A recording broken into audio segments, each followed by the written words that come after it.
26. Good evening. I'm Pauline Frederick of NPR, moderator of this second of the historic debates of the 1976 campaign between Gerald R. Ford of Michigan, Republican candidate for president, and Jimmy Carter of Georgia, Democratic candidate for president. Thank you, President Ford, and thank you, Governor Carter, for being with us tonight. This debate takes place before an audience in the Palace of Fine Arts Theater in San Francisco. An estimated 100 million Americans are watching on television as well. San Francisco was the site of the signing of the United Nations Charter 31 years ago.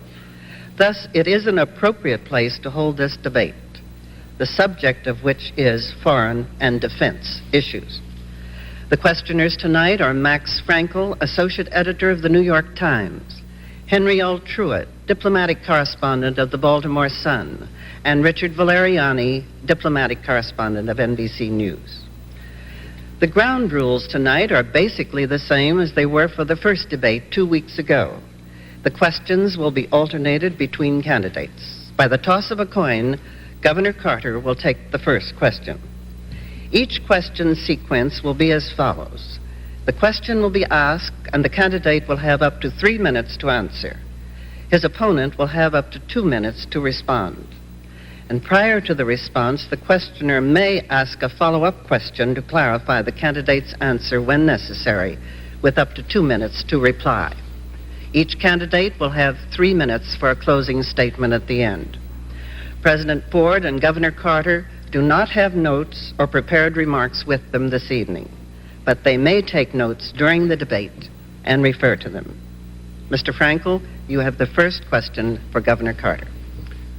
Governor, since the Democrats last ran our foreign policy, including many of the men who are advising you, the country has been relieved of the Vietnam agony and the military draft. We've started arms control negotiations with the Russians. We've opened relations with China. We've arranged a disengagement in the Middle East. We've regained influence with the Arabs without deserting Israel. Now maybe we've even begun a process of peaceful change in Africa.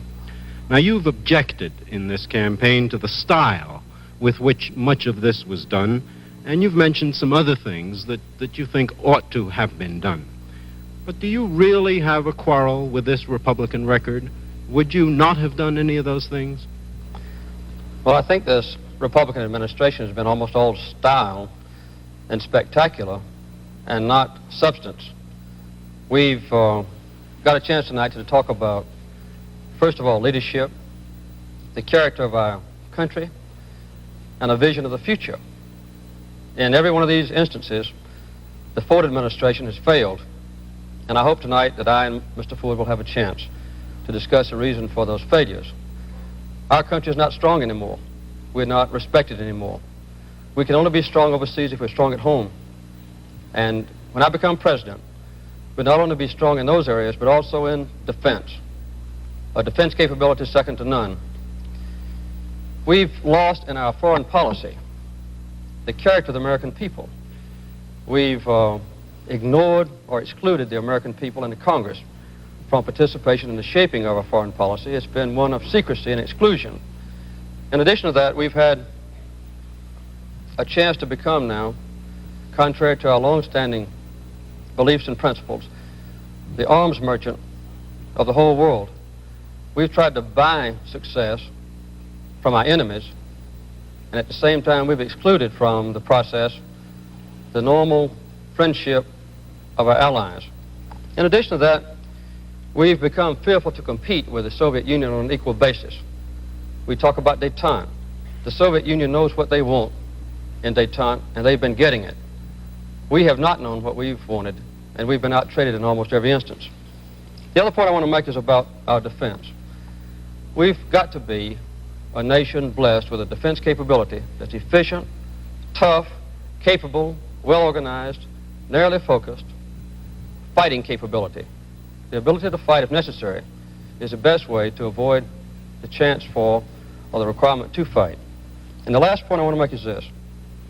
Mr. Ford, Mr. Kissinger have continued on with the policies and failures of Richard Nixon. Even the Republican platform has criticized the lack of leadership in Mr. Ford, and they've criticized the foreign policy of this administration. This is one instance where I agree with the Republican platform.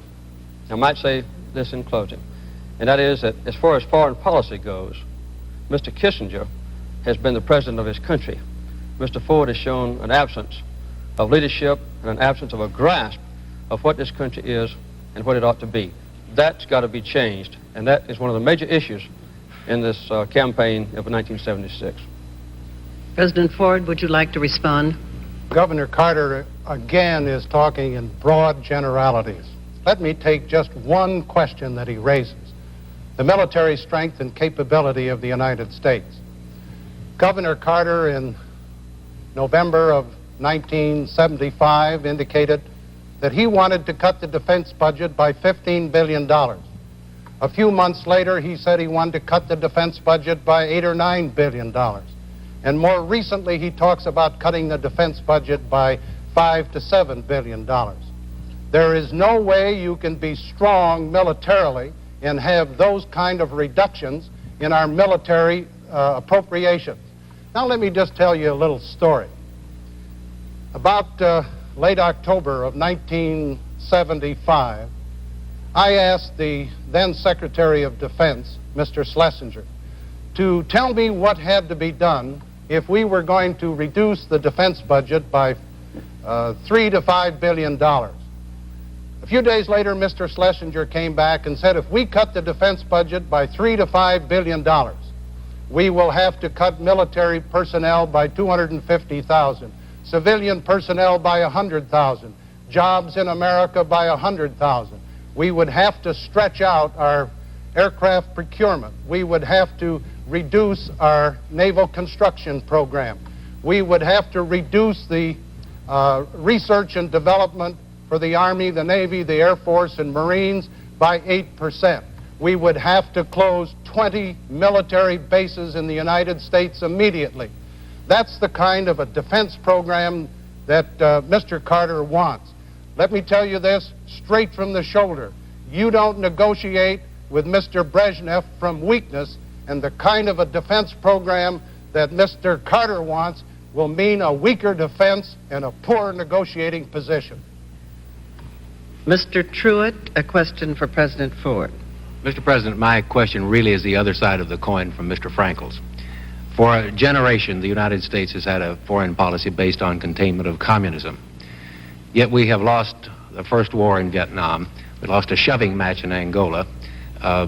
Communists threatened to come to power by peaceful means in Italy, and relations generally have cooled with the Soviet Union in the last few months. So let me ask you first, what do you do about such cases as Italy? And secondly, does this general drift mean that we're moving back towards something like an old Cold War relationship with the Soviet Union? I don't believe we should move to a Cold War relationship.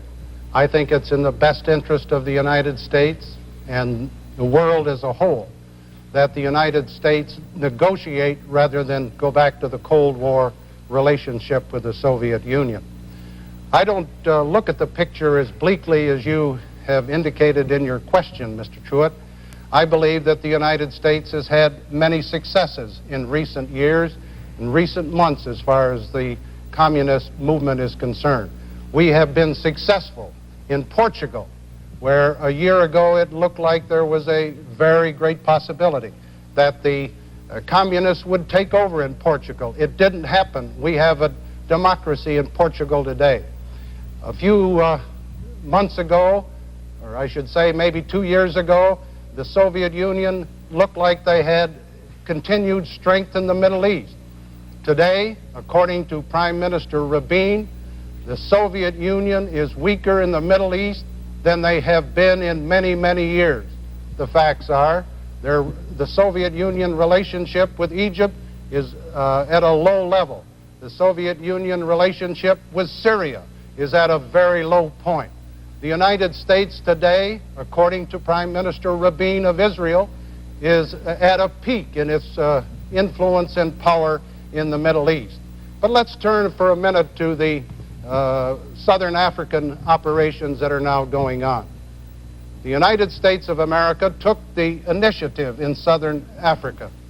We wanted to end the bloodshed in Southern Africa. We wanted to have the right of self-determination in Southern Africa. We wanted to have majority rule with the full protection of the rights of the minority. We wanted to preserve human dignity in Southern Africa. We have taken the initiative, and in Southern Africa today, the United States is trusted by the black frontline nations and black Africa. The United States is trusted by the other elements in Southern Africa. The United States foreign policy under this administration has been one of progress and success. And I believe that instead of talking about Soviet progress, we can talk about American successes. And may I make an observation, part of the question you asked, Mr. Truitt? I don't believe that it's in the best interest of the United States and the NATO nations to have a communist government in NATO.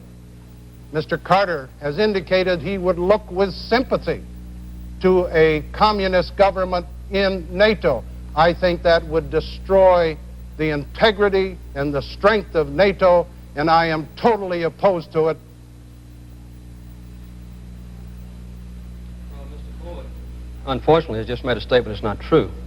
I have never advocated a communist government for Italy. That would obviously be a ridiculous thing for anyone to do who wanted to be president of this country.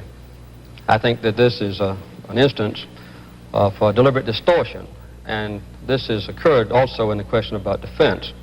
As a matter of fact, I've never advocated any cut of $15 billion in our defense budget. As a matter of fact, Mr. Ford has made a political football out of the defense budget.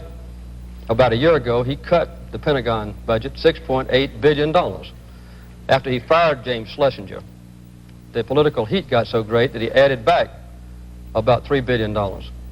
When Ronald Reagan won the Texas primary election, Mr. Ford added back another $1.5 billion. Immediately before the Kansas City Convention, he added back another $1.8 billion in the defense budget. And his own Office of Management and Budget testified that he had a $3 billion cut insurance added to the defense budget under the pressure from the Pentagon. Obviously, this is another indication of trying to use the defense budget for political purposes, which he's trying to do tonight. Now, we went into South Africa late, after Great Britain, Rhodesia, the black nations had been trying to solve this problem for many, many years. We didn't go in until right before the election, similar to what was taking place in 1972, when Mr. Kissinger announced peace is at hand just before the election of that time. And we have weakened our position in NATO because the other countries in Europe supported the democratic forces in Portugal long before we did. We stuck to the Portugal dictatorships much longer than other democracies did in this world. Mr. Valeriani, a question for Governor Carter. Governor Carter, much of what the United States does abroad is done in the name of the national interest. What is your concept of the national interest? What should the role of the United States in the world be? And in that connection, considering your limited experience in foreign affairs and the fact that you take some pride in being a Washington outsider, don't you think it would be appropriate for you to tell the American voters before the election the people that you would like to have in key positions, such as Secretary of State, Secretary of Defense, National Security Affairs Advisor at the White House? Well, I'm not going to name my cabinet before I get elected. I've got a little ways to go before I start doing that. But I have an adequate background, I believe. I am a graduate of the U.S. Naval Academy, the first military graduate since Eisenhower. I've served as governor of Georgia and have traveled extensively in foreign countries in South America, Central America, Europe, the Middle East, and in Japan. I've traveled the last 21 months among the people of this country. I've talked to them and I've listened.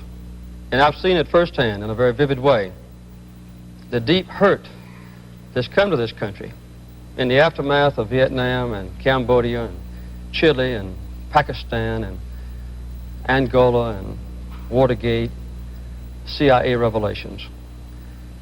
What we were formerly so proud of, the strength of our country, its moral integrity, the representation in foreign affairs of what our people are, what our Constitution stands for, has been gone. And in the secrecy that has surrounded our foreign policy in the last few years, the American people, the Congress, have been excluded. I believe I know what this country ought to be. I've been one who's loved my nation, as many Americans do, and I believe that there's no limit placed on what we can be in the future if we can harness the tremendous resources, militarily, economically, and the stature of our people, the meaning of a constitution, in the future. Every time we've made a serious mistake in foreign affairs, it's been because the American people have been excluded from the process. If we can just tap the intelligence and ability, the sound common sense, and the good judgment of the American people, we can once again have a foreign policy to make us proud instead of ashamed. And I'm not going to exclude the American people from that process in the future, as Mr. Ford and Kissinger have done. This is what it takes to have a sound foreign policy. Strong at home, strong defense, permanent commitments, not betray the principles of our country, and involve the American people in the Congress in the shaping of a foreign policy. Every time Mr. Ford speaks from a position of secrecy in negotiations and secret treaties that have been pursued and achieved, in supporting dictatorships, in ignoring human rights, we are weak, and the rest of the world knows it. So these are the ways that we can restore the strength of our country. And they don't require long experience in foreign policy. Nobody has that except a president who served a long time as Secretary of State. But my background, my experience, my knowledge of the people of this country, my commitment to our principles that don't change, those are the best bases to correct the horrible mistakes of this administration and restore our own country to a position of leadership in the world. How specifically, Governor, are you going to bring the American people into the decision-making process in foreign policy? What does that mean? First of all, I would quit conducting the decision-making process in secret, as has been a characteristic of Mr. Kissinger and Mr. Ford. In many instances, we've made agreements, like in Vietnam, that have been revealed later on to our embarrassment. Recently, Ian Smith, the president of Rhodesia, announced that he had unequivocal commitments from Mr. Kissinger that he could not reveal. The American people don't know what those commitments are. We've seen in the past a destruction of elected governments like in Chile and the strong support of military dictatorship there. These kinds of things have hurt us very much. I would restore the concept of the fireside chat, which was an integral part of the administration of Franklin Roosevelt. And I would also restore the involvement of the Congress. When Harry Truman was president, he was not afraid to have a strong Secretary of Defense. Dean Acheson, George Marshall were strong secretaries of state. But he also made sure that there was a bipartisan support. The members of Congress, Arthur Vandenberg, Walter George, were part of the process. And before our nation made a secret agreement, or before we made a bluffing statement, we were sure that we had the backing, not only of the President and the Secretary of State, but also of the Congress and the people. This is a responsibility of the President. And I think it's very damaging to our country for Mr. Ford to have turned over this responsibility to the Secretary of State. President Ford, do you have a response? Governor Carter again contradicts himself. He complains about secrecy, and yet he is quoted as saying that in the attempt to find a solution in the Middle East, that he would hold unpublicized meetings with the Soviet Union, I presume for the purpose of imposing a settlement on Israel and the Arab nations. But let me talk just a minute about what we've done to avoid secrecy in the Ford administration. After the United States took the initiative in working with Israel and with Egypt and achieving the Sinai II agreement, and I'm proud to say that not a single Egyptian or Israeli soldier has lost his life since the signing of the Sinai agreement. But at the time that I submitted the Sinai agreement to the Congress of the United States, I submitted every single document that was applicable to the Sinai II agreement. It was the most complete documentation by any president of any agreement signed by a president on behalf of the United States. Now, as far as meeting with the Congress is concerned, during the 24 months that I've been the President of the United States, I have averaged better than one meeting a month with responsible groups or committees of the Congress, both House and Senate. The Secretary of State has appeared in the several years that he's been the Secretary before 80 different committee hearings in the House and in the Senate. The Secretary of State has made better than 50 speeches all over the United States explaining American foreign policy. I have made myself at least 10 speeches in various parts of the country where I have discussed with the American people defense and foreign policy. Mr. Frankel, a question for President Ford. Mr. President, I'd like to explore a little more deeply our relationship with the Russians. They used to brag back in Khrushchev's day that because of their greater patience and because of our greed for business deals, that they would sooner or later get the better of us. Is it possible that despite some setbacks in the Middle East, they've proved their point? Our allies in France and Italy are now flirting with communism. We've recognized a permanent communist regime in East Germany. We've virtually signed in Helsinki an agreement that the Russians have dominance in Eastern Europe. We've bailed out Soviet agriculture with our huge grain sales. We've given them large loans, access to our best technology, and if the Senate hadn't interfered with the Jackson Amendment, maybe you would have given them even larger loans. Is that what you call a two-way street of traffic in Europe? I believe that we have negotiated with the Soviet Union since I've been president from a position of strength. And let me cite several examples.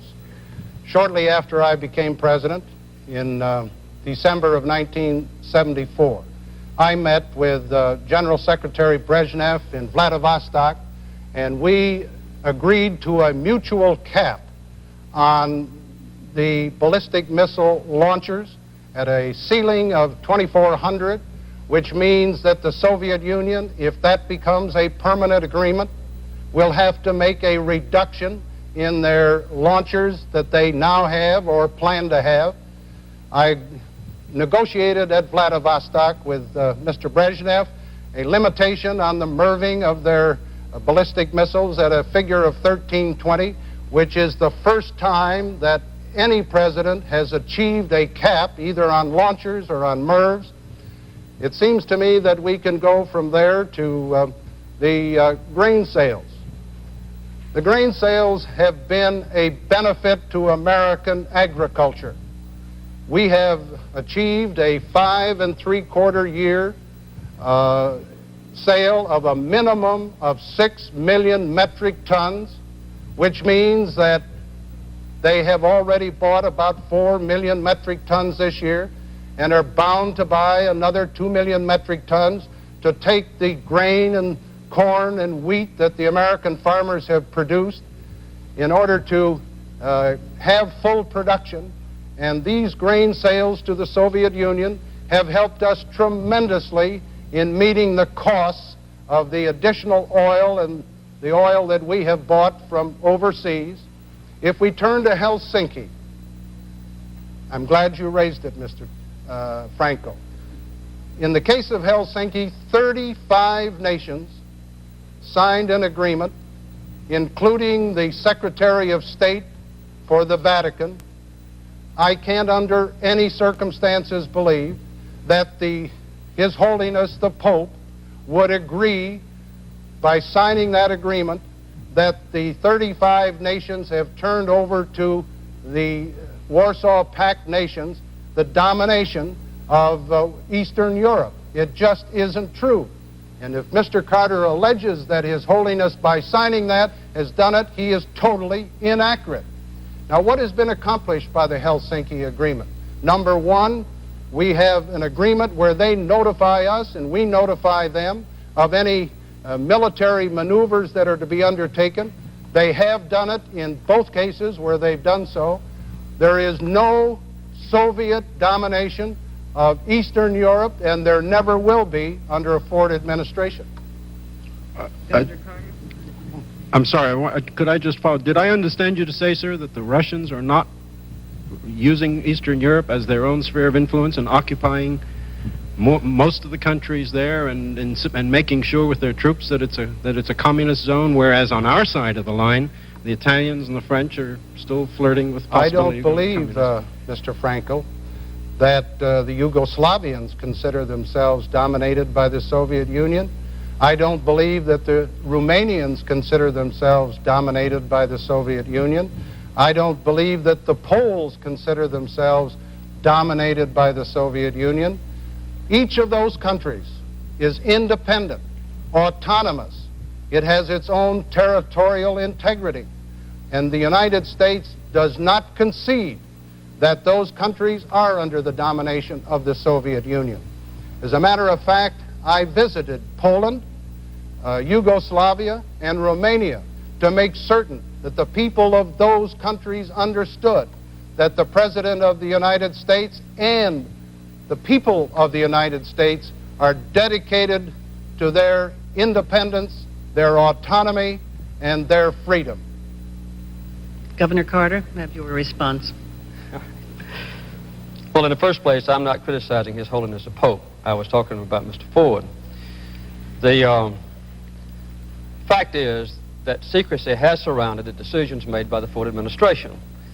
In the case of the Helsinki Agreement, it may have been a good agreement at the beginning, but we have failed to enforce the so-called Basket 3 part, which ensures the right of people to migrate, to join their families, to be free, to speak out.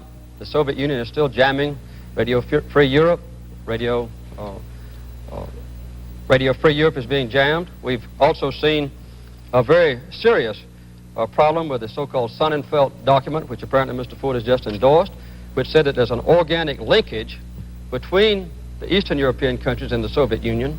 And I would like to see Mr. Ford convince the Polish Americans and the Czech Americans and the Hungarian Americans in this country that those countries don't live under the domination and supervision of the Soviet Union behind the Iron Curtain.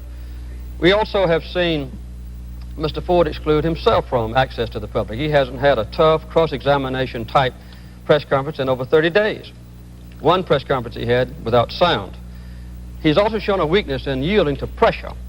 The Soviet Union, for instance, put pressure on Mr. Ford, and he refused to see a symbol of human freedom recognized around the world, Alexander Solzhenitsyn. The Arabs have put pressure on Mr. Ford, and he's yielded, and has permitted a boycott by the Arab countries of American businesses who trade with Israel, or who have American Jews owning or taking part in the management of American companies. His own Secretary of Commerce had to be subpoenaed by the Congress to reveal the names of businesses who were subject to this boycott. They didn't volunteer the information. He had to be subpoenaed. And the last thing I'd like to say is this. This grain deal with the Soviet Union in '72 was terrible, and Mr. Ford made up for it with 3 embargoes, one against our own ally in Japan. That's not the way to run our foreign policy, including international trade. Mr. Truitt, a question for Governor Carter. Governor, I'd like to pick up on that point, actually, and on your appeal for a greater measure of American idealism in foreign affairs. Foreign affairs come home to the American public pretty much in such issues as oil embargoes and grain sales, that sort of thing. Would you be willing to risk an oil embargo in order to promote human rights in Iran, Saudi Arabia, withhold arms from Saudi Arabia for the same purpose? Or I think, matter of fact, you've perhaps answered this final point, but would you withhold grain from the Soviet Union in order to promote civil rights in the Soviet Union? I would never single out food as a trade embargo item. If I ever decided to impose an embargo because of a crisis in international relationships, it would include all shipments of all equipment. For instance, if the Arab countries ever again declare an embargo against our nation on oil, I would consider that not a military but an economic declaration of war. And I would respond instantly and in kind. I would not ship that Arab country anything. No weapons, no spare parts for weapons, no oil drilling rigs, no oil pipe, no nothing. I wouldn't single out just food. Another thing I'd like to say is this. In our international trade, as I said in my opening statement, we have become the arms merchant of the world. When this Republican administration came into office, we were shipping about $1 billion worth of arms overseas. Now, $10 to $12 billion worth of arms overseas to countries that quite often use these weapons to fight each other. The shift in emphasis has been very disturbing to me, speaking about the Middle East. Under the last Democratic administration, 60% of all weapons that went into the Middle East were for Israel. Nowadays, 75% were for Israel before. Now, 60% go to the Arab countries. And this does not include Iran. If you include Iran, our present shipment of weapons to the Middle East, only 20% goes to Israel. This is a deviation from idealism. It's a deviation from a commitment to our major ally in the Middle East, which is Israel. It's a yielding to economic pressure on the part of the Arabs on the oil issue. And it's also a tremendous indication that under the Ford administration, we have not addressed the energy policy adequately. We still have no comprehensive energy policy in this country. And it's an overall sign of weakness. When we are weak at home economically, high unemployment, high inflation, a confused government, a wasteful defense establishment, this encourages the kind of pressure that's been put on us successfully. It would have been inconceivable 10, 15 years ago for us to be brought to our knees with an Arab oil embargo. But it was done 3 years ago, and they are still putting pressure on us from the Arab countries to our discredit around the world. These are the weaknesses that I see, and I believe it's not just a matter of idealism. It's a matter of being tough. It's a matter of being strong. It's a matter of being consistent. Our priorities ought to be, first of all, to meet our own military needs, secondly, to meet the needs of our allies and friends, and only then should we ship military equipment to foreign countries. As a matter of fact, Iran is going to get 80 F-14s before we even meet our own Air Force orders for F-14s. And the shipment of Spruance-class destroyers to Iran are much more highly sophisticated than the Spruance-class destroyers that are presently being delivered to our own Navy. This is ridiculous, and it ought to be changed. Governor, let me pursue that if I may. If I understand you correctly, you would, in fact, to use my examples, withhold arms from Iran and Saudi Arabia, even if the risk was an oil embargo and if they should be securing those arms from somewhere else. And then if the embargo came, then you would respond in kind. Do I have it correctly? If Iran is not an Arab country, as you know, but it is a Muslim country. But if Saudi Arabia should declare an oil embargo against us, then I would consider that an economic declaration of war. And I would make sure that the Saudis understood this ahead of time, so there would be no doubt in their mind. I think under those circumstances, they would refrain from pushing us to our knees, as they did in 1973 with their previous oil embargo. President Ford? Governor Carter apparently doesn't realize that since I've been president, we have sold to the Israelis over $4 billion in military hardware. We have made available to the Israelis over 45% of the total economic and military aid since the establishment of Israel 27 years ago. So the Ford administration has done a good job in helping our good ally Israel, and we're dedicated to the survival and security of Israel. I believe that Governor Carter doesn't realize the need and necessity for arms sales to Iran. He indicates he would not make those. Iran is bordered very extensively by the Soviet Union. Iran has Iraq as one of its neighbors. The Soviet Union and the communist-dominated government of Iraq are neighbors of Iran, and Iran is an ally of the United States. It's my strong feeling that we ought to sell arms to Iran for its own national security and as an ally, a strong ally of the United States. The history of our relationship with Iran goes back to the days of President Truman, when he decided that it was vitally necessary for our own security as well as that of Iran that we should help that country. And Iran has been a good ally. In 1973, when there was an oil embargo, Iran did not participate. Iran continued to sell oil to the United States.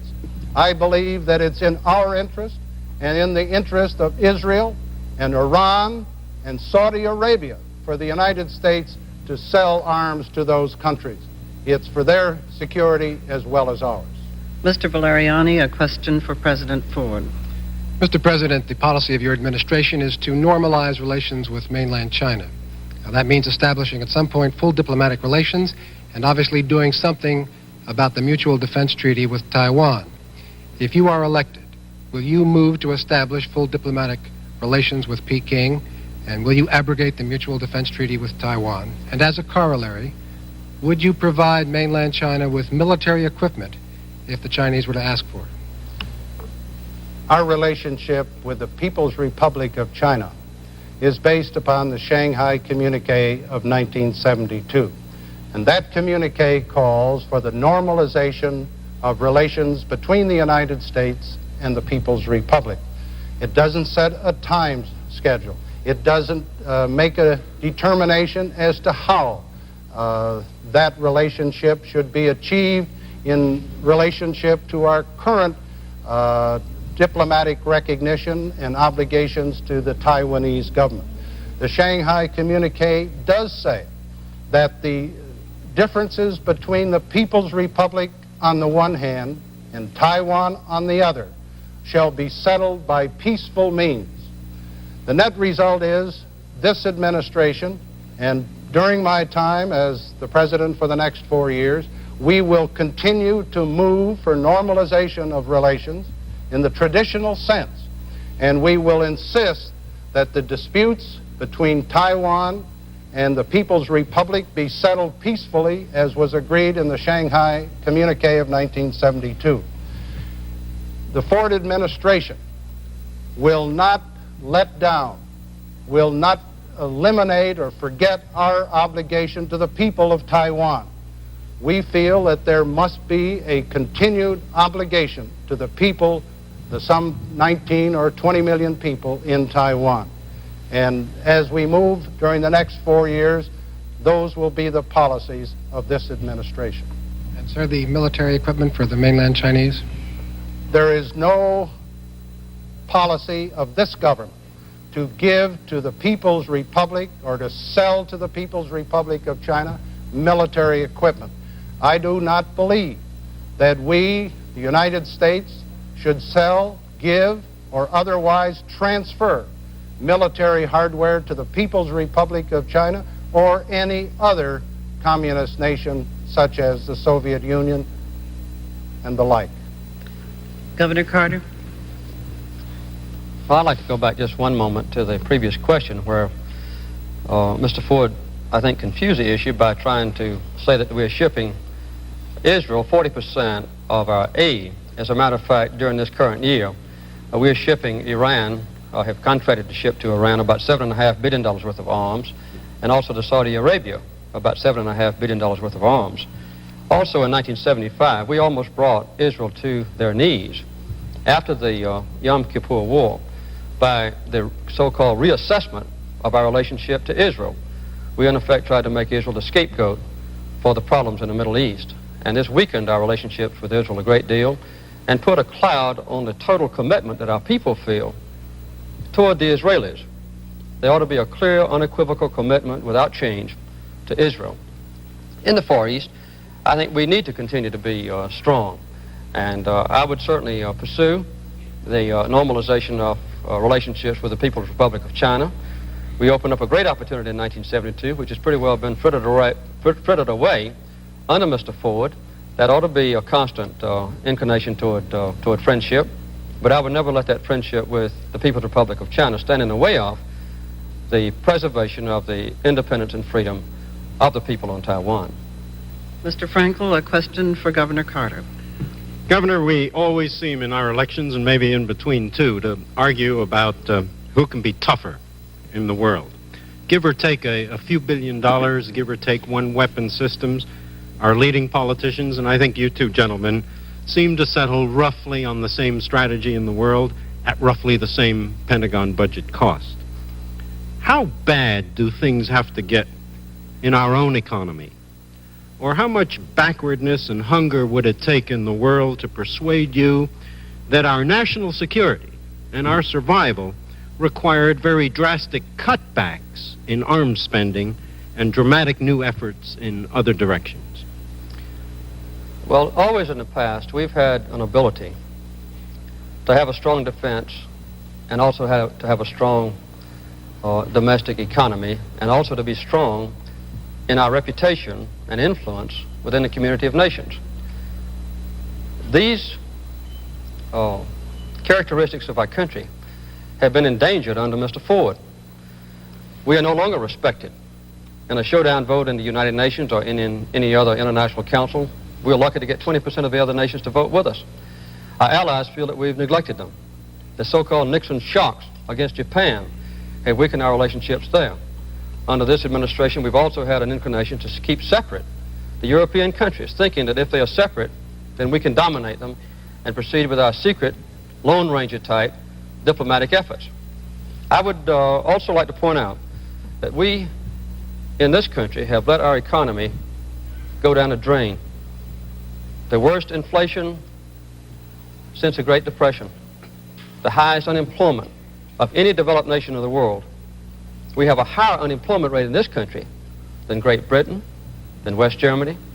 Our unemployment rate is twice as high as it is in Italy.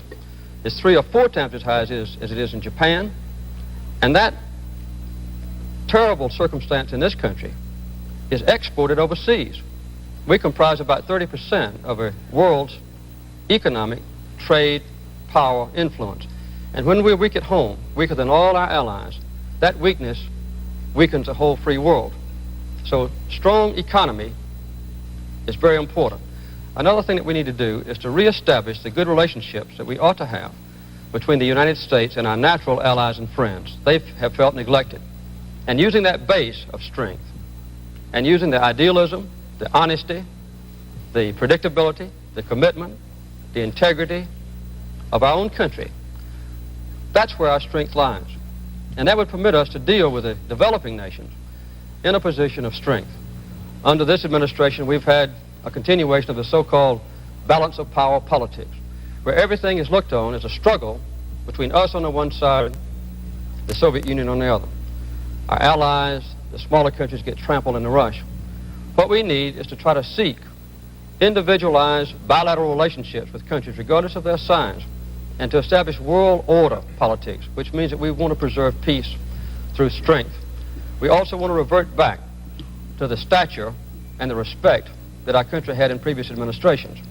Now, I can't say when this can come, but I can guarantee you it will not come if Gerald Ford is reelected and this present policy is continued. It will come if I'm elected.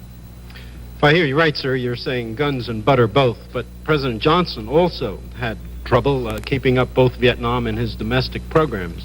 I was really asking, when do the needs of the cities and our own needs and those of other backward and even more needy countries and societies around the world take precedence over some of our military spending? Ever?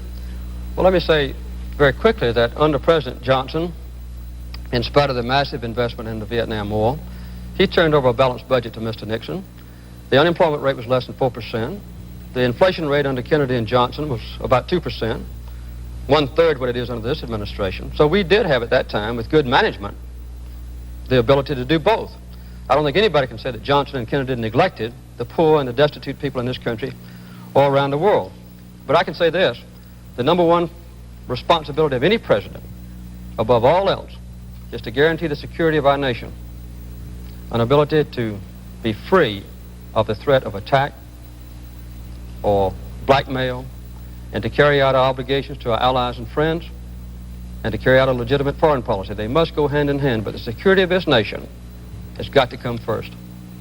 President Ford? Let me say very categorically, you cannot maintain the security and the strength of the United States with the kind of defense budget cuts that Governor Carter has indicated. In 1975, he wanted to cut the budget $15 billion. He's now down to a figure of $5 to $7 billion. Reductions of that kind will not permit the United States to be strong enough to deter aggression and maintain the peace. Governor Carter apparently doesn't know the facts. As soon as I became president, I initiated meetings with the NATO heads of state and met with them in Brussels to discuss how we could improve the defense relationship in Western Europe. In November of 1975, I met with the leaders of the 5 industrial nations in France for the purpose of seeing what we could do acting together to meet the problems of the coming recession. In Puerto Rico this year, I met with 6 of the leading industrial nations' heads of state to meet the problem of inflation so we would be able to solve it before it got out of hand. I have met with the heads of government bilaterally as well as multilaterally. Our relations with Japan have never been better. I was the first United States president to visit Japan. And we had the Emperor of Japan here this past year, and the net result is Japan and the United States are working more closely together now than at any time in the history of our relationship. You can go around the world, and let me take Israel for example. Just recently, President Rabin said that our relations were never better. Mr. Truitt, a question for President Ford. Mr. President, you referred earlier to your meeting with Mr. Brezhnev at Vladivostok in 1974. You agreed on that occasion to try to achieve another strategic arms limitation, SALT agreement, within the year. Nothing happened in 1975, or not very much publicly at least, and those talks are still dragging, and things got quieter as the current season approached. Is there a bit of politics involved there, perhaps on both sides, or perhaps more important, are interim weapons developments, and I'm thinking of such things as the cruise missile and the Soviet SS-20 intermediate range rocket, making SALT irrelevant, bypassing the SALT negotiations? First, we have to understand that SALT I expires October 3rd, 1977. Mr. Brezhnev and I met in Vladivostok in December of 1974 for the purpose of trying to take the initial step so we could have a SALT II agreement that would go to 1985. As I indicated earlier, we did agree on a 2400 limitation on launchers of ballistic missiles. That would mean a cutback in the Soviet program. It would not interfere with our own program. At the same time, we put a limitation of 1,320 on MIRVs. Our technicians have been working since that time in Geneva, trying to put into technical language an agreement that can be verified by both parties. In the meantime, there has developed the problem of the Soviet backfire, their high-performance aircraft, which they say is not a long-range aircraft, and which some of our people say is a intercontinental aircraft. In the interim, there has been the development on our part primarily, the cruise missiles that could be launched from land-based mobile installations, cruise missiles that could be launched from high-performance aircraft like the B-52s or the B-1s, which I hope we proceed with, cruise missiles which could be launched from either surface or submarine naval vessels. Those gray area weapon systems are creating some problems in the agreement for a SALT II negotiation. But I can say that I am dedicated to proceeding, and I met just last week with the foreign minister of the Soviet Union, and he indicated to me that the Soviet Union was interested in narrowing the differences and making a realistic and a sound compromise. I hope and trust in the best interest of both countries and in the best interest of all people throughout this globe that the Soviet Union and the United States can make a mutually beneficial agreement. Because if we do not, and SALT I expires on October 3, 1977, you will unleash again an all-out nuclear arms race with the potential of a nuclear holocaust of unbelievable dimensions. So it's the obligation of the President to do just that, and I intend to do so. Mr. President, let me follow that up by, I'll submit that the cruise missile adds a whole new dimension to the arms competition, and then cite a statement by your office to the Arms Control Association a few days ago in which you said that the cruise missile might eventually be included in a comprehensive arms limitation agreement, but that in the meantime it was an essential part of the American strategic arsenal. Now, may I assume from that that you're tending to exclude the cruise missile from the next SALT agreement, or is it still negotiable in that context? I believe that the cruise missiles which we are now developing in research and development across the spectrum, from air, from the sea, or from the land, can be included within a SALT II agreement. They are a new weapon system that has a great potential, both conventional and nuclear armed.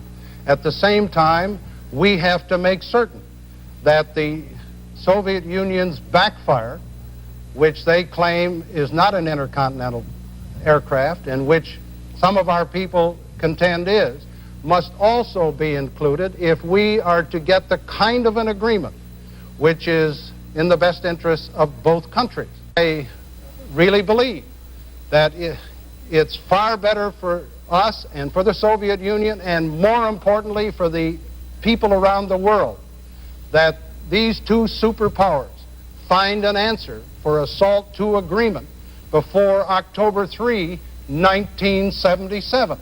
I think goodwill on both parts, hard bargaining by both parties, and a reasonable compromise will be in the best interest of all parties. Governor Carter? Well, Mr. Ford acts like he's running for president for the first time. He's been in office 2 years, and there has been absolutely no progress made toward a new SALT agreement. He has learned the date of the expiration of SALT I, apparently. We've seen in this world a development of a tremendous threat to us. As a nuclear engineer myself, I know the limitations and capabilities of atomic power. I also know that as far as the human beings on this earth are concerned, that the non-proliferation of atomic weapons is number one. Only the last few days, with the election approaching, has Mr. Ford taken any interest in a non-proliferation movement. I advocated last May in a speech at the United Nations that we move immediately as a nation to declare a complete moratorium on the testing of all nuclear devices, both weapons and peaceful devices, that we not ship any more atomic fuel to a country that refuses to comply with strict controls over the waste which can be reprocessed into explosives. I've also advocated that we stop the sale by Germany and France of reprocessing plants to Pakistan and Brazil. Mr. Ford hasn't moved on this. We also need to provide an adequate supply of enriched uranium. Mr. Ford, again, under pressure from the atomic energy lobby, has insisted that this reprocessing, or rather re-enrichment, be done by private industry and not by the existing government plants. This kind of confusion and absence of leadership has let us drift now for 2 years with a constantly increasing threat of atomic weapons throughout the world. We now have 5 nations that have atomic bombs that we know about. If we continue under Mr. Ford's policy, by 1985 or 90, we'll have 20 nations that have the capability of exploding atomic weapons. This has got to be stopped. That is one of the major challenges and major undertakings that I will assume as the next president. Mr. Valeriani, a question for Governor Carter. Governor Carter, earlier tonight you said America is not strong anymore. America is not respected anymore. And I feel that I must ask you, do you really believe that the United States is not the strongest country in the world? Do you really believe that the United States is not the most respected country in the world? Or is that just campaign rhetoric? No, it's not just campaign rhetoric. I think that militarily, we are as strong as any nation on earth. I think we've got to stay that way and continue to increase our capabilities to meet any potential threat. But as far as strength derived from commitment to principles, as far as strength derived from the unity within our country, as far as strength derived from the people, the Congress, the Secretary of State, the President, sharing in the evolution and carrying out of a foreign policy, as far as strength derived from the respect of our own allies and friends, there assurance that we will be staunch in our commitment, that we will not deviate, and that we'll give them adequate attention. As far as strength derived from doing what's right, caring for the poor, providing food, becoming the breadbasket of the world instead of the arms merchant of the world, in those respects, we're not strong. Also, we'll never be strong again overseas unless we're strong at home. And with our economy in such terrible disarray and getting worse by the month, we've got 500,000 more Americans unemployed today than we had 3 months ago. We've got 2.5 million more Americans out of work now than we have when Mr. Ford took office.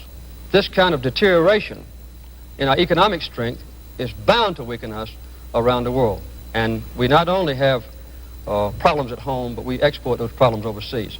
So as far as the respect of our own people toward our own government, as far as participation in the shaping of concepts and commitments, as far as the trust of our country among the nations of the world, as far as dependence of our country in meeting the needs and obligations that we've expressed to our allies, as far as the respect of our country, even among our potential adversaries, we are weak. Potentially, we're strong. Under this administration, that strength has not been realized. President Ford. Governor Carter brags about the unemployment during Democratic administrations and condemns the unemployment at the present time. I must remind him that we're at peace, and during the period that he brags about unemployment being low, the United States was at war. Now let me correct one other comment that Governor Carter has made. I have recommended to the Congress that we develop the uranium enrichment plant at Portsmouth, Ohio, which is a publicly owned U.S. government facility, and have indicated that the private program which would follow on in Alabama is one that may or may not be constructed, but I am committed to the one at Portsmouth, Ohio. The governor also talks about morality in foreign policy. The foreign policy of the United States meets the highest standards of morality. What is more moral than peace? And the United States is at peace today. What is more moral in foreign policy than for the administration to take the lead in the World Food Conference in Rome in 1974, when the United States committed 6 million metric tons of food, over 60% of the food committed for the disadvantaged and underdeveloped nations of the world. The Ford administration wants to eradicate hunger and disease in our underdeveloped countries throughout the world.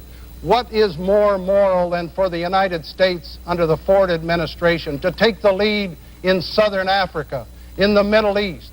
Those are initiatives in foreign policy which are of the highest moral standard, and that is indicative of the foreign policy of this country. Mr. Frankel, a question for President Ford. Mr. President, can we stick with morality? For a lot of people, seems to cover a bunch of sins. Mr. Nixon and Mr. Kissinger used to tell us that instead of morality, we had to worry in the world about living with and letting live all kinds of governments that we really didn't like. North and South Korean dictators, Chilean fascists, Chinese communists, Iranian emperors, and so on. They said the only way to get by in a wicked world was to treat others on the basis of how they treated us, and not how they treated their own people. But more recently, we seem to have taken a different tack. We seem to have decided that it is part of our business to tell the Rhodesians, for instance, that the way they're treating their own black people is wrong and they've got to change their government, and we've put pressure on them. We were rather liberal in our advice to the Italians as to how to vote.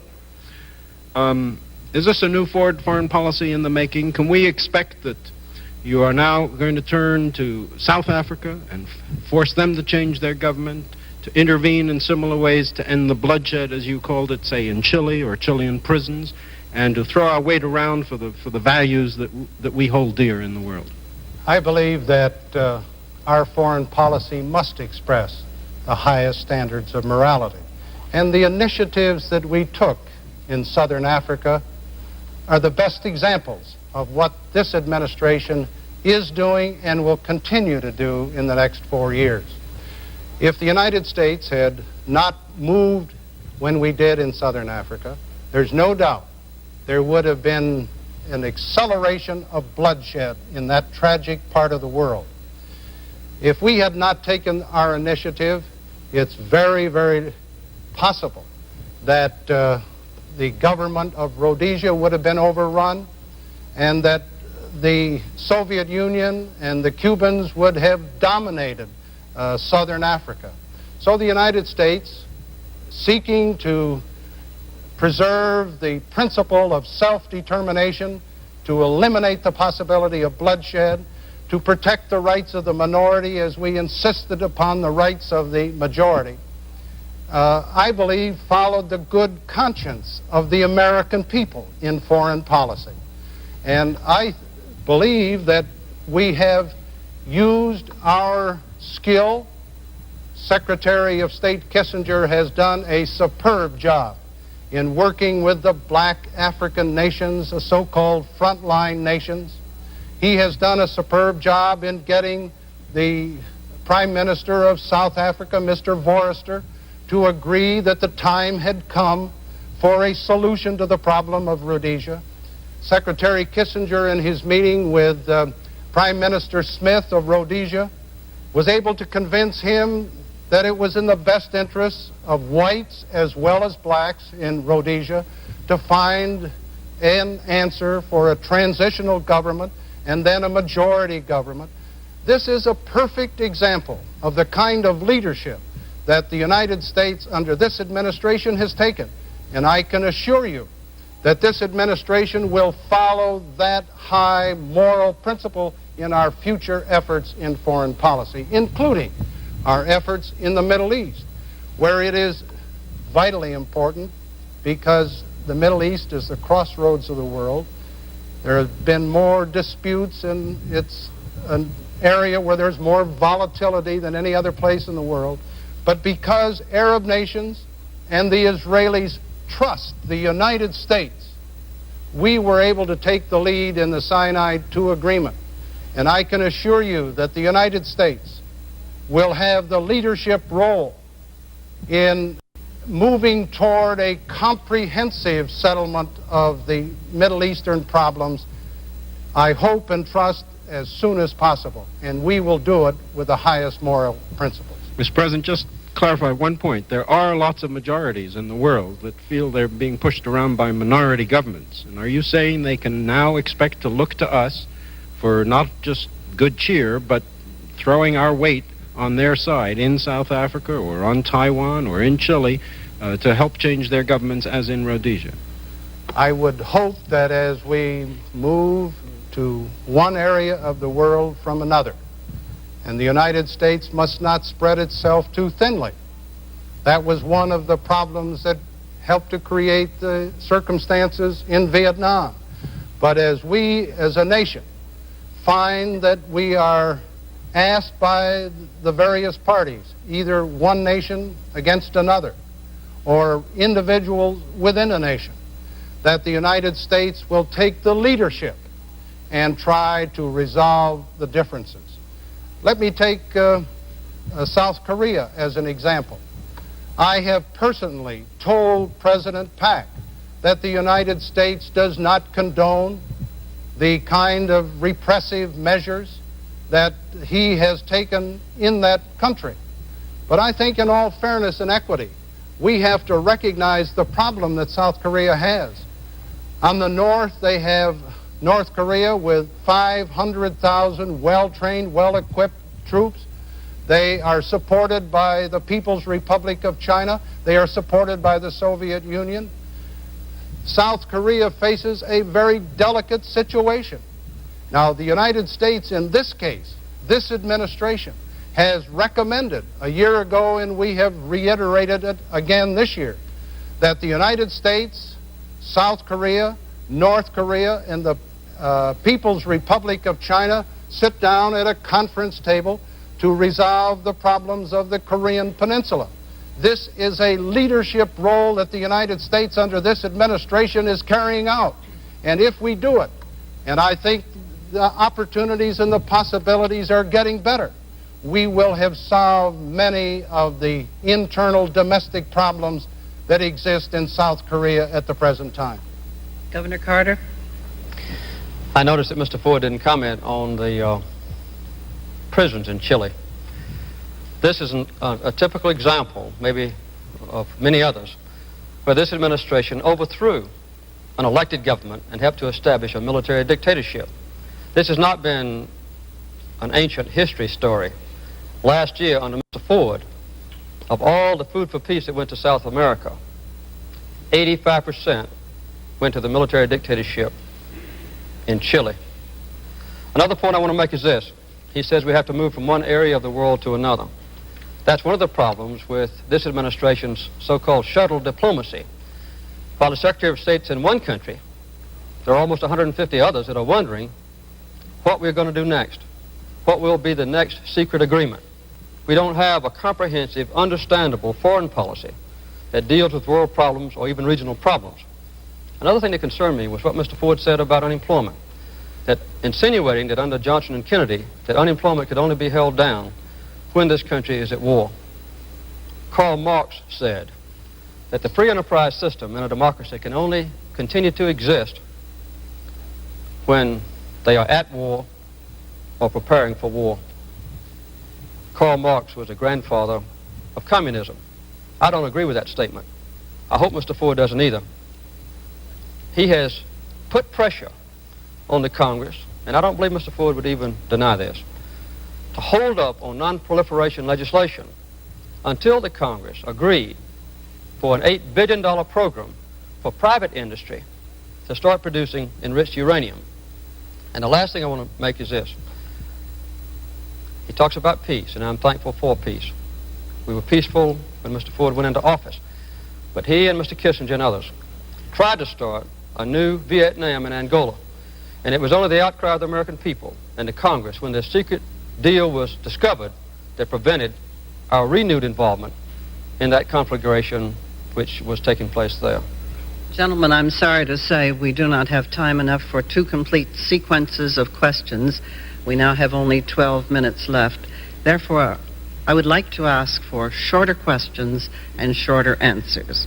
And we also will drop the follow-up question. Each candidate may still respond, of course, to the other's answer. Mr. Truitt, question for Governor Carter. Governor Carter, before this event, the most communications I received concerned Panama. Would you, as president, be prepared to sign a treaty which, at a fixed date, yielded administrative and economic control of the canal zone and shared defense, which, as I understand it, is the position the United States took in 1974? Well, here again, the Panamanian question is one that's been confused by Mr. Ford. He had directed his diplomatic representative to yield to the Panamanians full sovereignty over the Panama Canal Zone at the end of a certain period of time.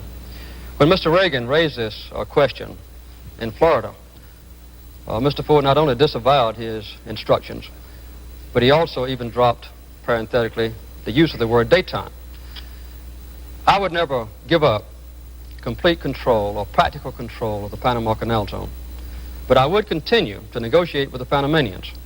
When the original treaty was signed back in the early 1900s, when Theodore Roosevelt was president, Panama retained sovereignty over the Panama Canal Zone. We retained control as though we had sovereignty. Now, I would be willing to go ahead with negotiations. I believe that we could share more fully responsibilities for the Panama Canal Zone with Panama. I would be willing to continue to raise the payment for shipment of goods through the Panama Canal Zone. I might even be willing to reduce to some degree our military emplacements in the Panama Canal Zone. But I would not relinquish practical control of the Panama Canal Zone anytime in the foreseeable future. President Ford. The United States must and will maintain complete access to the Panama Canal. The United States must maintain a defense capability of the Panama Canal. and the United States will maintain our national security interest in the Panama Canal. The negotiations for the Panama Canal started under President Johnson and have continued up to the present time. I believe those negotiations should continue, but there are certain guidelines that must be followed, and I've just defined them. Let me take just a minute to comment on something that Governor Carter said. On non-proliferation, in May of 1975, I called for a conference of nuclear suppliers. That conference has met 6 times. In May of this year, Governor Carter took the first initiative approximately 12 months after I had taken my initiative a year ago. Mr. Valeriani, a question for President Ford. Mr. President, the Government Accounting Office has just put out a report suggesting that you shot from the hip in the Mayaguez rescue mission and that you ignored diplomatic messages saying that a peaceful solution was in prospect. Why didn't you do more diplomatically at the time? And a related question, did the White House try to prevent the release of that report? The White House did not prevent the release of that report. On July 12th of this year, we gave full permission for the release of that report. I was very disappointed in the fact that the GAO released that report because I think it interjected partisan politics at the present time. But let me comment on the report. Somebody who sits in Washington, D.C. 18 months after the Mayaguez incident can be a very good grandstand quarterback. And let me make another observation. This morning I got a call from the skipper of the Mayaguez. He was furious because he told me that it was the action of me, President Ford, that saved the lives of the crew of the Mayaguez. And I can assure you that if we had not taken the strong and forceful action that we did, we would have been criticized very, very severely for sitting back and not moving. Captain Miller is thankful. The crew is thankful.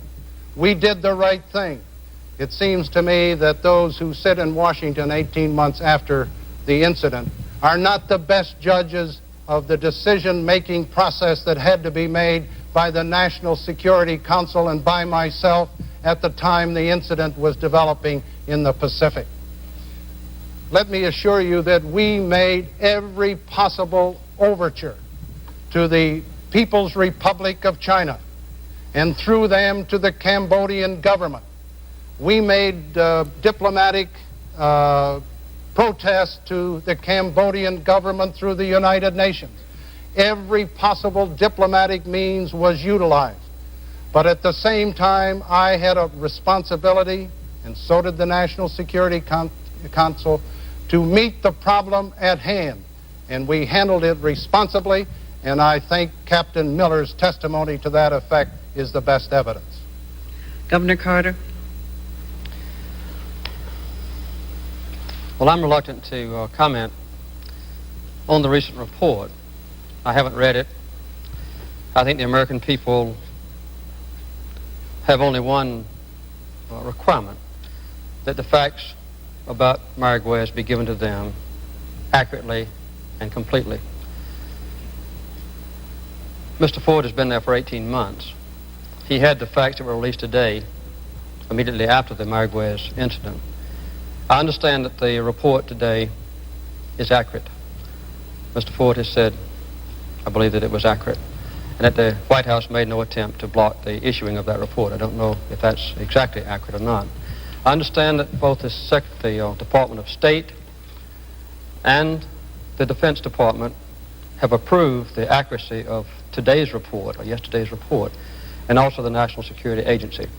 I don't know what was right or what was wrong or what was done. The only thing I believe is that whatever the knowledge was that Mr. Ford had should have been given to the American people 18 months ago, immediately after the Mayaguez incident occurred. This is what the American people want. When something happens that endangers our security or when something happens that threatens our stature in the world, or when American people are endangered by the actions of a foreign country, or just 40 sailors on the Mayaguez, we obviously have to move aggressively and quickly to rescue them. But then, after the immediate action is taken, I believe the President has an obligation to tell the American people the truth and not wait 18 months later for the report to be issued. Gentlemen, at this time we have time for only two very short questions. Mr. Frankel, a question for Governor Carter. Governor Carter, if the price of gaining influence among the Arabs is closing our eyes a little bit to their boycott against Israel, how would you handle that? I believe that the boycott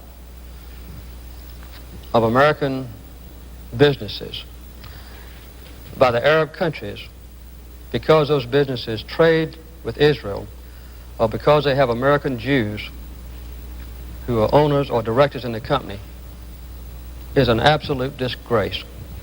This is the first time that I remember in the history of our country when we've let a foreign country circumvent or change our Bill of Rights. I'll do everything I can as president to stop the boycott of American businesses by the Arab countries. It's not a matter of diplomacy or trade with me. It's a matter of morality. And I don't believe that the Arab countries will pursue it when we have a strong president who will protect the integrity of our country, the commitment of our Constitution and Bill of Rights, and protect people in this country who happen to be Jews.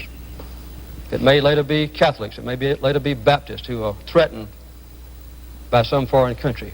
But we ought to stand staunch, and I think it's a disgrace that so far Mr. Ford's administration has blocked the passage of legislation that would have revealed by law every instance of the boycott, and it would have prevented the boycott from continuing. President Ford? Again, Governor Carter is inaccurate.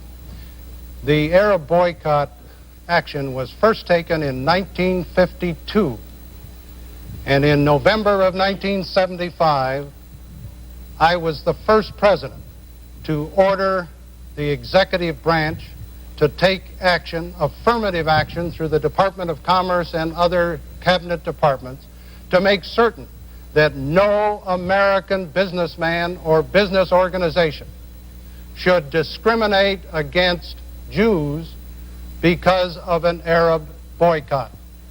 And I might add that my administration, and I'm very proud of it, is the first administration that has taken an antitrust action against companies in this country that have allegedly cooperated with the Arab boycott. Just on Monday of this week, I signed a tax bill that included an amendment that would prevent companies in the United States from taking a tax deduction if they have in any way whatsoever cooperated with the Arab boycott. And last week, when we were trying to get the Export Administration Act through the Congress, necessary legislation, my administration went to Capitol Hill and tried to convince the House and the Senate that we should have an amendment on that legislation which would take strong and effective action against those who participate or cooperate with the Arab boycott. One other point. Because the Congress failed to act, I am going to announce tomorrow that the Department of Commerce will disclose those companies that have participated in the Arab boycott. This is something that we can do, the Congress failed to do it, and we intend to do it.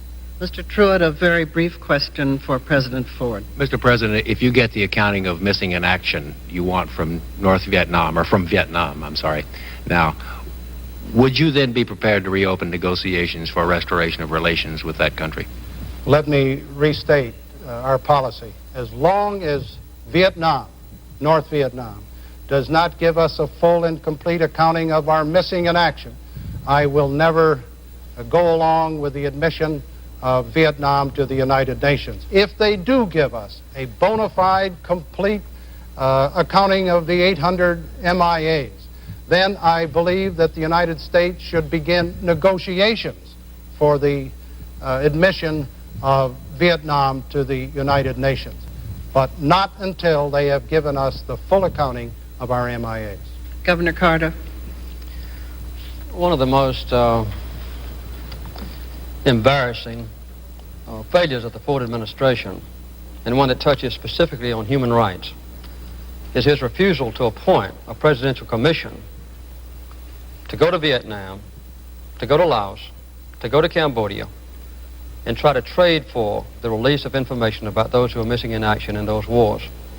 This is what the families of MIAs want. So far, Mr. Ford has not done it. We've had several fragmentary efforts by members of the Congress and by private citizens. Several months ago, the Vietnam government said, we are ready to sit down and negotiate for release of information on MIAs. So far, Mr. Ford has not responded. I also would never normalize relationships with Vietnam, nor permit them to join the United Nations until they've taken this action. But that's not enough. We need to have an active and aggressive action on part of the president, leader of this country, to seek out every possible way to get that information, which has kept the MIA families in despair and doubt, and Mr. Ford has just not done it. Thank you, Governor Carter. That completes the questioning for this evening. Each candidate now has up to 3 minutes for a closing statement. It was determined by the toss of a coin that Governor Carter would take the first question, and he now goes first with his closing remarks. Governor Carter? The purpose of this debate and the outcome of the election will determine three basic things: leadership, upholding the principles of our country, and proper priorities and commitments for the future. This election will also determine what kind of world we leave our children. Will it be a nightmare world threatened with the proliferation of atomic bombs, not just in 5 major countries, but dozens of smaller countries that have been permitted to develop atomic weapons because of a failure of our top leadership to stop proliferation? Will we have a world of hunger and hatred? And will we be living in an armed camp, stripped of our friendship and allies, hiding behind a tight defense that's been drawn in around us because we are fearful of the outside world? Will we have a government of secrecy that excludes the American people from participation in making basic decisions and therefore covers up mistakes and makes it possible for our government, to depart from the principles of our Constitution and Bill of Rights? Or will we have a world of peace with the threat of atomic weapons eliminated, with full trade, with our people at work, inflation controlled, openness in government, our people proud once again, Congress, citizens, President, Secretary of State, working in harmony and unity toward a common future? A world where people have enough to eat, and a world where we care about those who don't. Can we become a breadbasket of the world instead of the arms merchant of the world? I believe we can, and we ought to. Now, we've been hurt in recent years in this country. In the aftermath of Vietnam, Cambodia, Chile, Pakistan, Angola, Watergate, CIA, we've been hurt. Our people feel that we've lost something precious. That's not necessary. I want to see our nation return to a posture and an image and a standard to make us proud once again. I remember the world of NATO and the world of Point 4 and the world of the Marshall Plan and the world of the Peace Corps. Why can't we have that once again? We ought to be a beacon for nations who search for peace and who search for freedom, who search for individual liberty, who search for basic human rights. We haven't been lately. We can be once again. We'll never have that world leadership until we are strong at home, and we can have that strength if we return to the basic principles. It ought not to be a strength of bombast and threats. It ought to be a quiet strength based on the integrity of our people, the vision of the Constitution, and an innate, strong will and purpose that God's given us in the greatest nation on earth, the President United States. Ford. As we have seen tonight, foreign policy and defense policy are difficult and complex issues. We can debate methods, we can debate one decision or another, but there are two things which cannot be debated: experience and results. In the last 2 years, I have made policy decisions involving long-range difficulties and policies, and made day-to-day judgments, not only as President of the United States, but as the leader of the free world.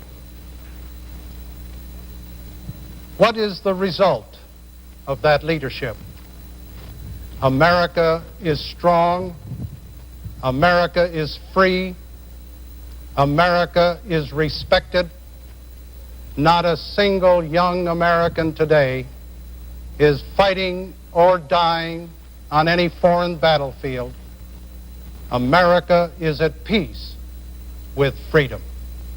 Thank you and good night. Thank you, President Ford. Thank you, Governor Carter.